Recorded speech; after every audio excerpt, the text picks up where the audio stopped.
Сәлеметсіңдер балалар. Қазір бізде әдебиеттік оқу сабағы. Балалар, біз сабақты бастамас бұрын өзімізді бір-бірімізге деген жылуымызды білдірейік. Кәне, орнымызға тұрамыз.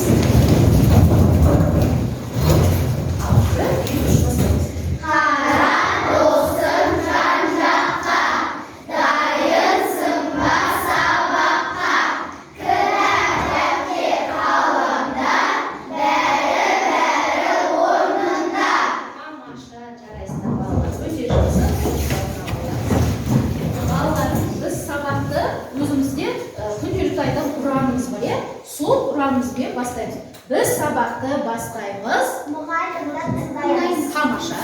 Екінші топ, біз сабақты бастаймыз. Оқып білім аламыз. Жарайсыңдар. Біз сабақты бастаймыз. Білім аламыз. Тамаша. Біз сабақты бастаймыз. Мұғалімді тыңдаймыз. Өте жақсы балалар. Қандай тамаша. Жарайсыңдар балалар. Балалар сабақ бастамас бұрын біздің өзіміздің жұмыс ережемізді білеміз. Кәне, қандай ережені сақтауымыз керек сабақта? Және айта ғой. Уақытты үнемдеу. Тамаша. Ботамыз. Бір-бірімізді не істейміз? Сыйлаймыз. Жақсы. Белсенді қатысамыз. Тәрбие жақсы.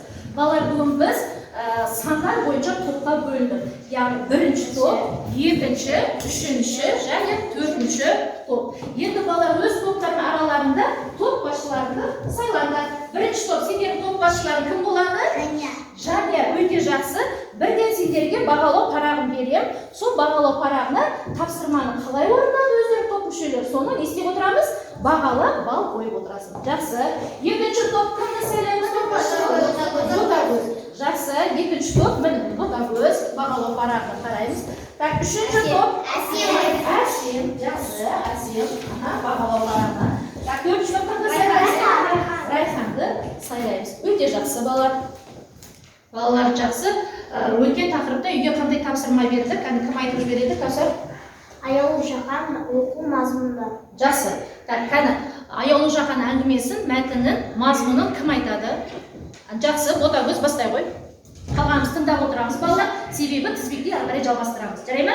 Ал бастай ғой. Міржақып менен көп кіші әрі інім әрі баламдай. Дәнеш шешесі оларды апыл-тапыл жүре бастағаннан арқалап ауыл шетіндегі молдаға апаратын. Балалар жақсы, бүгін өтетін жаңа тақырыбымыз қазақтың бұлбұлы Күләш Байсейітова апамызбен танысамыз. Балалар, бүгінгі сабағымыздың мақсатын мәтінді бөліктерге бөліп және оған ат қоя білесіңдер. Жақсы балалар, бәріміз тақтаға қараймыз. Мына жерде менің суретін көріп тұрмыз.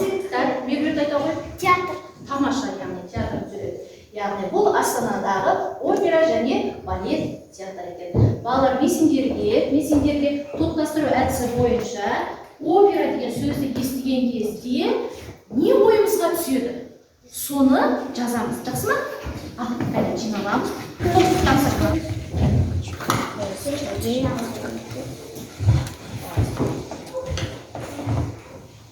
Жарайсыңдар балалар, бүгінгі мына топтық тапсырманы жақсы орындадыңдар. Топ басшылары өздеріне парақтарына, бағалау парақтарына белгілеп отырыңдар.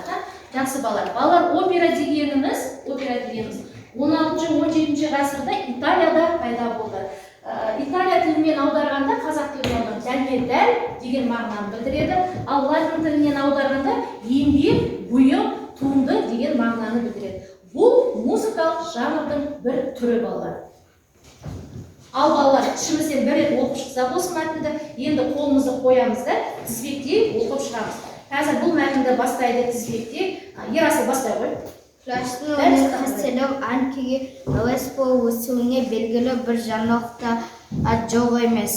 Әкесі жасып әжептәуір әнші болған сері адам. Жақсы, Кәусар жалғастыр. Кезінде әйгілі әстеппен балуан шолақпен бірге де жүріпті. Бір ағасы Манарбектің әншілігі анау Айтбек ағасы да әнді әдемі салатын сырнайға қосылып айтатын. Жақсы, және жалғастыр. Осындай ортада өсіп тәрбие алған Күләш өнерге жақын жүрмей қайтсын. Күләш табиғатында ашық жарқын көңілді жүретін адам еді. Жақсы, бек ары жалғастырамыз. Тиген нәрсеге бола қуана салатын, оны қуанту оңайы еді.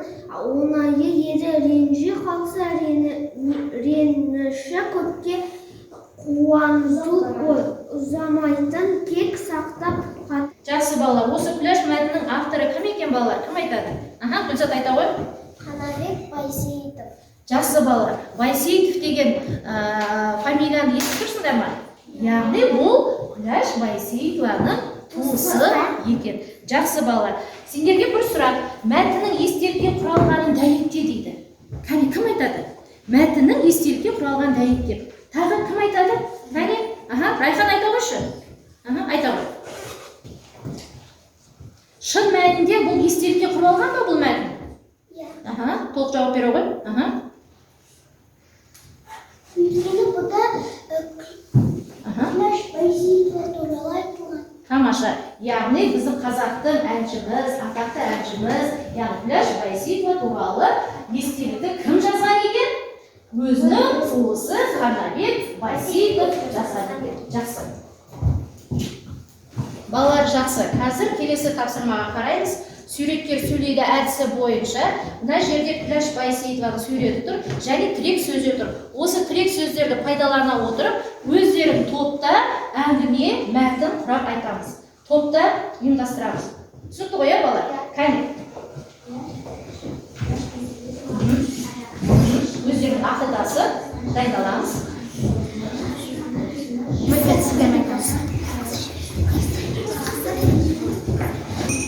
Ал балалар, топ кәне осы мәтінге сүйеніп, Күләш апамыздың кім сипаттап береді? Жақсы. Екінші топтан Қазбек айта ғой. Күләш апамыз қазақтың атақты әншісі. Оның әкесінің аты Жасын. Оның екі әнші ағасы бар. Біріншісі Манарбек, екіншісі Айтбек. Ол қыз жібек, фильмдағы жібектің рөлін ойнады. Ол қазақтың бұлбұлы деген атаққа ие болды. Өте жақсы бала. Қол соғайықшы,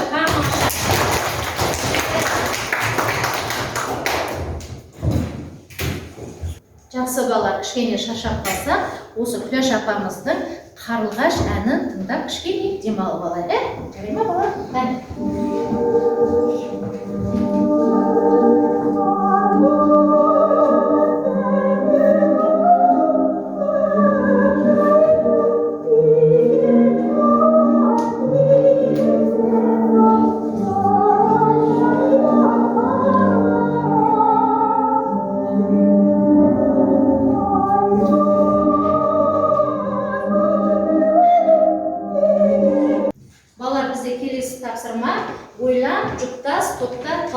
Әдісі бойынша жоспар құрамыз. Яғни бұлда мәтін оқиғасына құрылған жоспарды, бала рет саны және жоспардың тақырыбы. Осыны дұрыс ретімен орналастыруымыз керек. Әр топ бір-бір бөлімнен орналастырамыз. Қайда дайындаламыз бала?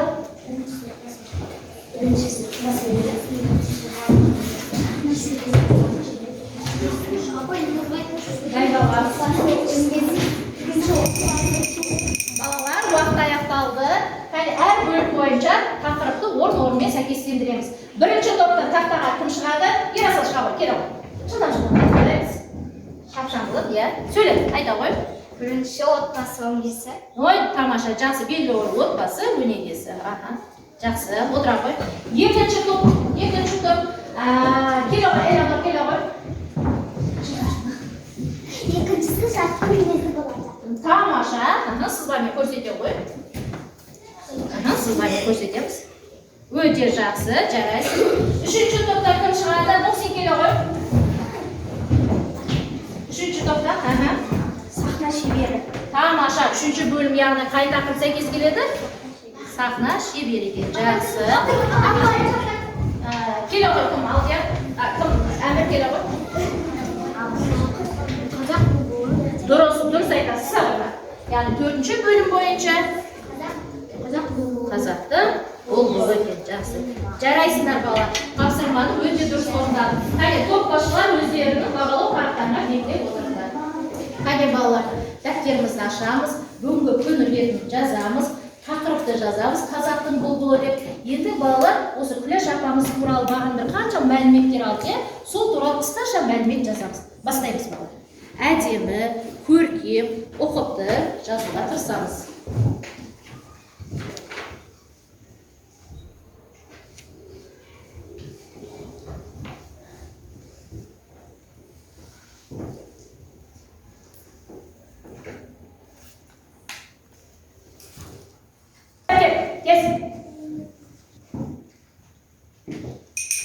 Жақсы, балалар, дәптермен жұмысты аяқтап болса, қане денемізді тік ұстаймыз. Балалар, бүгінгі сабағымызды қорытындылай келе, өзіміз осы Күләш апамыз туралы не білдік, не үйрендік, нені сендер үйрендік, сол бойынша қорытынды жасаймыз. Ол үшін балалар цифрлы кілемше әдісімен сұрақтарға жауап береміз.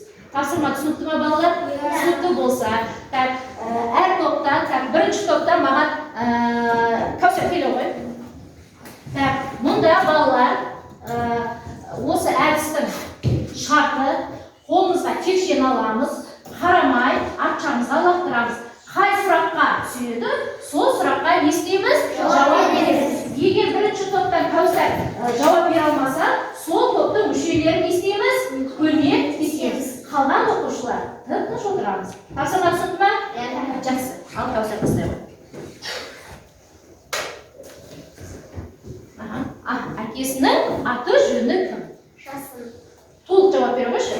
Әкесінің аты Жасын. Тамаша, өте жақсы қол соғамыз.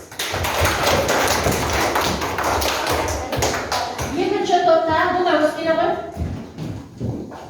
Балалар, сұраққа жақсы жауап бере ме, дұрыс жауап бере ме, сендер тыңдап отырыңдар, жарай ма? Мәтіннің авторы кім? Қанабек Байсейітов. Өте жақсы. Қол соғамыз. Үшінші топта кім шығады? Физаны келе ғой. Кішкене сәл қаттырақ лақтырсаңдар ғой. Бұл сұраққа жауап берді. Кішкене сәл қаттырақ лақтыра ғой, мен артқа қараймын. Не дейді? Шын есімі қалай? Күләш Байсейітованың шын есімі қалай айтылады? Гүлбақрам. Тамаша. Төртінші топтан кім келеді? Келе ғой, Райхан. Сәл кішкене қаттырақ лақтырамыз, тыңдаймыз балалар. Мінезі туралы не айтасың? Күләш апамыздың мінезі қандай? Ақкөңіл. Тамаша. Мейірімді. Көмектесеміз, төртінші топ. Тез қуанады. Алай бағдаршам әдісі бойынша бүгінгі сабағымызға кері байланыс жасаймыз. Яғни жасыл түс балалар бәріміз білеміз, бүгін сабақты жақсы түсіндім. Күләш апамыз туралы не білдік, соны жазасыңдар. Сары түс әлі түсінбедім, жартылай түсіндім. Көп сұраққа жауап бере алмадым деп ойласаңдар, сары түске жаздырасыңдар. Қызыл түс бүгінгі сабақты түсінбедім. Үйге барып әлі көп оқуым керек, тағы да қайталауым керек деп ойласаңдар, онда балалар қызыл түске жаздырасыңдар. Қане балалар, стикерлерімізді ашамыз. Өз ойымызды стикерге жазамыз да бағдаршамға жабыстырамыз. Жақсы, Ботагөз, сен кәне не жаздың? Айтыңызшы. Күләш апамыз 1912 жылы дүниеге келген. Шын есімі Гүлбақрам. Қазақтың бұлбұлы, жібектің рөлін сомдаған. Мен сабақты түсіндім. Өте тамаша. Сен қай түске жабыстырайын деп отырсың? Жасыл түске. Жақсы, балалар, жабыстыра қойыңдар. Өте жақсы. Кім жазып болды? Не түсінгендерді сонда? Жақсы балалар, бүгінгі сабақта бәріміз өте жақсы түсіндік. Топ басшылары өздерінің бағалау парақтарына балдарын қойып маған өткізіңдер. Балалар, үйге тапсырма осы Күләш мәтінін оқып, мазмұнын жақсы келесі сабаққа. Күнделігімізді ашып, үй тапсырмасын жазып алайық. Тамаша балалар, бүгін барлықтары сабаққа өте жақсы қатысыңдар. Оның ішінде атап айтып кетсеңіз, мына бірінші топ бойынша жақсы сабаққа қатысып отыр Кәусар, Жәния, Ерасыл жақсы қатысты. Екінші топ бойынша Қазбек, Ботагөз, Бегарыс, Элеонор жақсы қатысты. Үшінші топ бойынша Әсем, Димаш, Физанур сұрақтарға жақсы жауап берді. Төртінші топ бойынша Аяна қатысты, Райхан қатысты, Гүлзат қатысты, Жұлдыз сабаққа жақсы қатысты. Өте жақсы балалар, бағалау парақтарды маған өткізе қойды. Қане балалар, бәріміз орнымыздан тұрамыз. Орнымыздан тұрамыз. Осымен балаларымыз әдебиетті оқу сабағы аяқталды.